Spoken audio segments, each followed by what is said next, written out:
Rasulimiz alayhissalatu vassalam hech qachon la'nat aytib qarg'amadilar. Biz qarg'ashga o'tib ketyapmiz.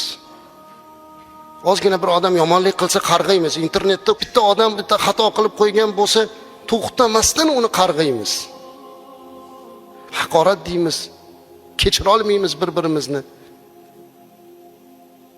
Payg'ambarimiz alayhissalatu vassalam sajda qilib turuvdilar Ka'bani oldida.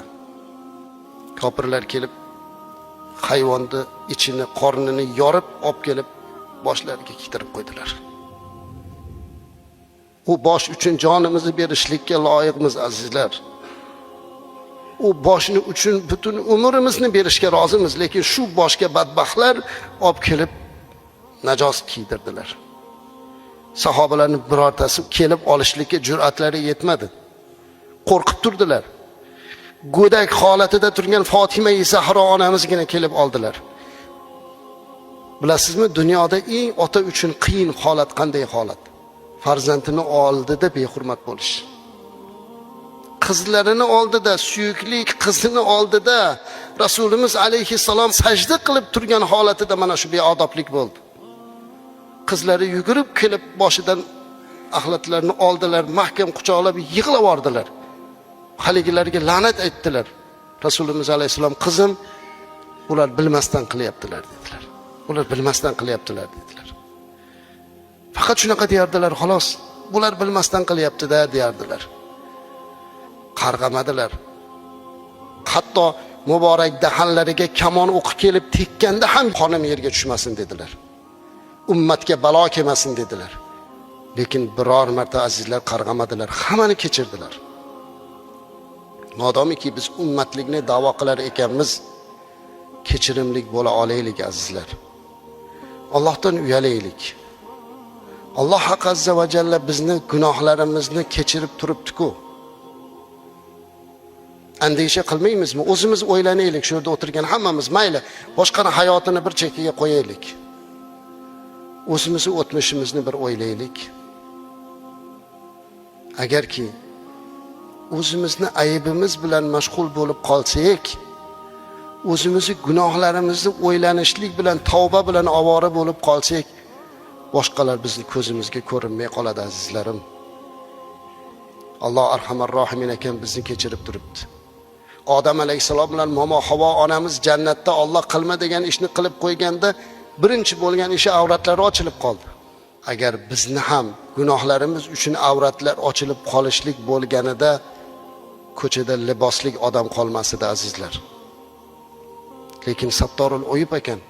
Alloh gunohlarimizni berkitib turibdi ekan. Shunday gunohlarimiz borki, odamlar bilmasinda ish qilib deydigan. Lekin biz hech xayolimizga keltirmaymizki, shu gunohlarni berkitib turgan Robbimiz Alloh ekanligini. Kino qilib qo'yib bersa nima qilar edik? Lekin Robbimiz bizni kechirib turibdi-ku. Qancha gunohimiz bor, yana boshimizni sajdaga qo'yib Robbim deb sajda qilyapmiz. Qancha gunohimiz bor, yana Alloh taolodan qancha narsa so'rab iltijo qilamiz. Ey Robbim, menga uni bergin, buni bergin. Agar gapirsak, o'ylasak, Allohning rahmatidan benasib emasligimizni, noumid emasligimizni bilib qalbimizga taskinlik beramiz. Alloh arhamar rohimin, bandalarini kechirguvchi deymiz. Alloh hammamizni gunohimizni kechiryapti deymiz. Lekin nega biz kechirmaymiz? Nima uchun jamiyatda keyingi paytda hamma bir-biri bilan janjallashadigan bo'lib qolyapti? Masjidda namoz o'qib chiqib, mashinani olib chiqishlikda o'zidan janjal boshlanyapti. Masjidga kirdi, kechirimlilik haqida mav'iza eshitdi. Rasulimiz alayhissalomning odoblarini eshitdilar. Chiqib turib mashina qo'yishlikda o'zida janjal boshlanyapti. Qanaqa degan gap? Masjidning oldiga kelib, mashinani bu yerga qo'ymang. Odamlarga xalaqit qilar ekan, mana bu yo'lni to'sib qo'yapsiz ekan, ey birodar. Tez yordam o'tadi deb ichki ishlar xodimi aytsa, un bilan urushyapmiz. Biz namozga kelyapmiz, sen kimsan deyapmiz. Qani odob? Biz Allohning baytiga kelib nima olib ketishimiz kerak azizlarim? Hammamiz o'zimizga namuna olaylik.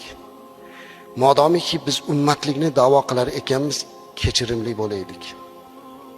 Agar kechirimli bo'lsangiz, bir sinab ko'ring.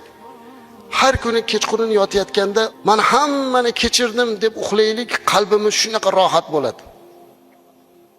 Nega Rasulimiz alayhissalomni tushimizda ko'ra olmaymiz? Nega tushlarimiz ham alqash-chalqash bo'lib ketdi? Chunki qalbda kibr ko'paydi-da. Kim bilandir adovat qilganmiz, kimdandir haqqimizni o'ylaymiz, kimdir boshqani o'ylaymiz.